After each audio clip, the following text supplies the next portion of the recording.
आदरणीय प्रधानमंत्री जी के मार्गदर्शन और उनके नेतृत्व में पूरी मजबूती के साथ 100 वर्ष की इस महामारी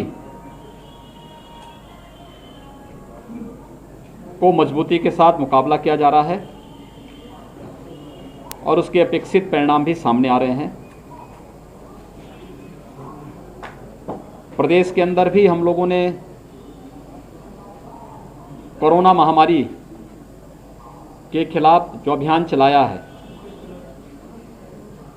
देश के अंदर सबसे बड़ी आबादी का राज्य होने के नाते उत्तर प्रदेश के सामने चुनौती भी सर्वाधिक थी, लेकिन आदरणीय प्रधानमंत्री जी का मार्गदर्शन, भारत सरकार का सहयोग, जनप्रतिनिधियों की हमारी सक्रियता, शासन के मार्गदर्शन में हमारे जिलों की टीम ने जिस युद्ध स्तर पर कार्य प्रारंभ किया, आज उसका परिणाम है कि जिस प्रदेश के बारे में आशंका व्यक्त की जा रही थी कि 25 अप्रैल से 10 मई के बीच में उत्तर प्रदेश में प्रतिदिन 1 लाख पॉजिटिव केस आएंगे और उत्तर प्रदेश की स्थिति देश के अंदर सबसे भयावह रहेगी, उस उत्तर प्रदेश ने पिछले 20 दिनों के अंदर, यानी 30 अप्रैल को हमारे पास जो कुल एक्टिव केस थे, जो हमारे पास सर्वाधिक केस आए थे, पॉजिटिव केस, वह 24 अप्रैल को आए थे 38,055 और ये आशंका थी कि प्रतिदिन 1 लाख केस आएंगे। 38,000 के बाद हम लोग उसको घटाते घटाते नीचे आने में सफल हुए। आज 7,700 के आसपास पॉजिटिव केस उत्तर प्रदेश के अंदर आए हैं। एक्टिव केस के बारे में जो आशंका व्यक्त की जा रही थी कि देश में और दुनिया में सर्वाधिक होंगे और 30 अप्रैल तक इसमें बढ़ोतरी जरूर हुई क्योंकि हमारी पॉजिटिविटी ज़्यादा थी, रिकवरी कम थी, और 30 अप्रैल तक आते आते ये संख्या 3,10,000 तक तो पहुंची थी।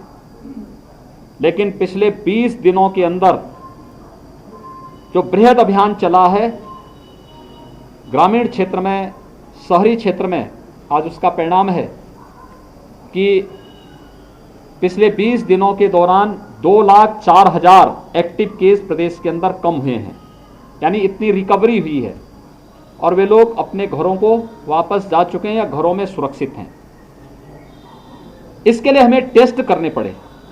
देश के अंदर सर्वाधिक टेस्ट करने वाला राज्य उत्तर प्रदेश है। 4,62,00,000 से अधिक टेस्ट उत्तर प्रदेश के अंदर अब तक संपन्न हो चुके हैं। 1,60,00,000 से अधिक लोगों को हम लोगों ने अब तक वैक्सीन दिया है। 18+ को भी हम लोगों ने लगभग 8 लाख से अधिक लोगों को हम अब तक वैक्सीन दे चुके हैं। प्रदेश के अंदर जो सबसे बड़ा अभियान चल रहा है वो निगरानी समितियों के माध्यम से स्क्रीनिंग का काम चल रहा है। वे गांव-गांव जा रही हैं, अभिनंदनीय कार्य कर रही हैं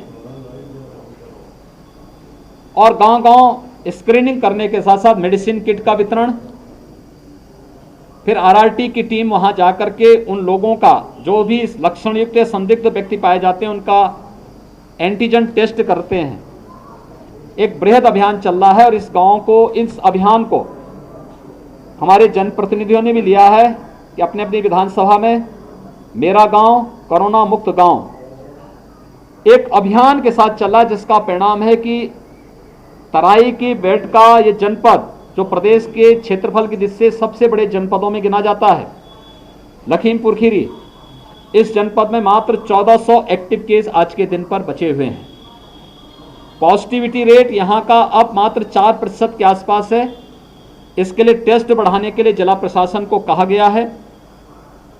ग्रामीण क्षेत्र में वैक्सीनेशन और अलग केंद्र बनाने की दिशा में भी कुछ नए प्रयास प्रारंभ हुए हैं। कॉमन सर्विस सेंटर में वैक्सीनेशन के रजिस्ट्रेशन की सुविधा हम लोग देने जा रहे हैं और हर एक ग्रामीण के क्षेत्र में, दूर दराज के क्षेत्रों में भी स्वास्थ्य की सुविधाओं में बढ़ोतरी करने के लिए जिला प्रशासन को निर्देशित किया गया है कि जनप्रतिनिधियों का मार्गदर्शन लेकर के हमें भविष्य की तैयारी भी अभी से प्रारंभ करनी होगी और उसकी तैयारी हर एक जनपद में प्रारंभ हो चुकी है। मैं यहां के जनप्रतिनिधियों का अभिनंदन करूंगा कि किसी भी जनपद में सर्वाधिक जनप्रतिनिधियों ने अब तक जो मैंने विजिट किया है प्रदेश के अंदर, उसमें सर्वाधिक कंट्रीब्यूशन ऑक्सीजन प्लांट के लिए यहां के जनप्रतिनिधियों ने किया है और वे सचमुच अभिनंदनीय है। यह अभिनंदनीय है कि उन्होंने अपने अपनी विधानसभा या अपने अपने संसदीय क्षेत्र में यहां पर ऑक्सीजन प्लांट डिस्ट्रिक्ट हॉस्पिटल में या किसी सामुदायिक स्वास्थ्य केंद्र में लगाने के लिए अपने स्तर पर प्रयास प्रारंभ किए हैं। ये बेहतर पहल है। ये लड़ाई हमारी एक सामूहिक रूप से कोरोना के खिलाफ लड़ी जाने वाली लड़ाई है और हर एक व्यक्ति को इस युद्ध में मिलकर के लड़ना होगा। मेरी आप सबसे भी अपील है, कोरोना के खिलाफ ये लड़ाई पूरे देश की लड़ाई है और एक जागरूक नागरिक होने के नाते हमारा दायित्व बनता है एक एक व्यक्ति की जान को बचाना। हमें जीवन भी बचाना है, व्यक्ति की जीविका को भी बचाना है। जीविका को बचाने के लिए सरकार ने कोरोना कर्फ्यू लगाया है। उद्योग चले, सामान्य गतिविधियां हमारी यहां पर चलायमान रहें, किसी प्रकार की कोई समस्या यहां पर न हो, इसके बारे में हम लोगों ने एक व्यवस्था की है। उद्योगों में कोविड केयर सेंटर और कोविड हेल्प डेस्क बनाने की कार्रवाई, गरीबों को मुफ्त में राशन की व्यवस्था, प्रधानमंत्री गरीब कल्याण पैकेज से कल से प्रदेश के अंदर 15 करोड़ लोगों को मुफ्त में राशन की व्यवस्था प्रारंभ हो चुकी है। राज्य सरकार जून, जुलाई, अगस्त में प्रदेश के अंदर उन सभी 15 करोड़ लोगों को मुफ्त में राशन की व्यवस्था कर ही रही है। साथ साथ मैंने सभी जनप्रतिनिधियों से भी और जिला प्रशासन से भी कहा है कि कोई भी जरूरतमंद किन्हीं कारणों से अगर उसका राशन कार्ड नहीं है या राशन कार्ड निरस्त हो गया था, उसके पास कोई आजीविका का साधन नहीं, उसका राशन कार्ड बनवाइए, उसको खाद्यान्न उपलब्ध करवाइए। जिन लोगों की जीविका प्रभावित हुई है, स्ट्रीट वेंडर हैं, रिक्शा, ई रिक्शा, ठेला खोमचा लगाने वाले, नाविक हैं, धोबी है, नाऊ है, मोची है, माली है, हलवाई है या और भी अन्य ऐसे लोग जो प्रतिदिन कमाने वाले लोग थे, इनकी आजीविका प्रभावित हुई है। उनको भरण पोषण भत्ता हम जून में देने की कार्रवाई कर रहे हैं। श्रमिक हैं, ये सभी कार्रवाई भी हमारी इसके साथ ही आगे चल रही है। हर जरूरतमंद के साथ, हर गरीब, हर किसान के साथ सरकार खड़ी है और इसके बारे में पूरी मजबूती के साथ हमारे जनप्रतिनिधिगण मेहनत से कार्य कर रहे हैं। आप सबसे मेरी अपील होगी कि कोरोना के प्रति जागरूकता में आपकी बड़ी भूमिका है। हर एक व्यक्ति को कोरोना प्रोटोकॉल का पालन करने के लिए प्रेरित करना। वह मास्क लगाएं, 2 गज की दूरी का पालन करें, हाई रिस्क कैटेगरी के लोग बाहर न निकलें, शेष अन्य लोग भी जरूरत पड़ने पर ही आवश्यक कार्य हो तो ही घर के बाहर निकलें, अन्यथा घर के बाहर न निकलें। इसके साथ ही वैक्सीन एक सुरक्षा कवच है। हम आभार व्यक्त करते हैं आदरणीय प्रधानमंत्री जी का, जिन्होंने देश को 2 स्वदेशी वैक्सीन दी हैं और एक तीसरी वैक्सीन भी आ चुकी है। जुलाई में कई और वैक्सीन आने वाली हैं।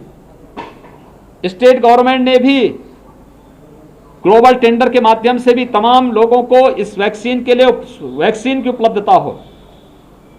ग्रामीण क्षेत्र में हर व्यक्ति वैक्सीन लगाएं, उसे बाहर नहीं जाना पड़ेगा। हम गांव के ही कॉमन सर्विस सेंटर में वैक्सीन की सुविधा उपलब्ध कराने जा रहे हैं, रजिस्ट्रेशन की व्यवस्था वहां कराने जा रहे हैं।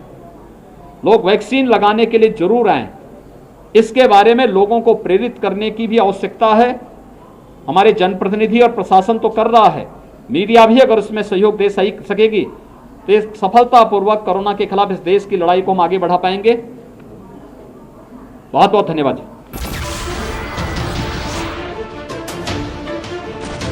नमस्कार, मैं हूं मानक गुप्ता। अगर आपको हमारा ये वीडियो पसंद आया हो तो इसे लाइक और शेयर जरूर करें और हां, हमें सब्सक्राइब और फॉलो करना ना भूलें ताकि आप देश और दुनिया की कोई खबर मिस ना करें। तो जुड़े रहिए हमारे साथ और देखते रहिए न्यूज़ 24।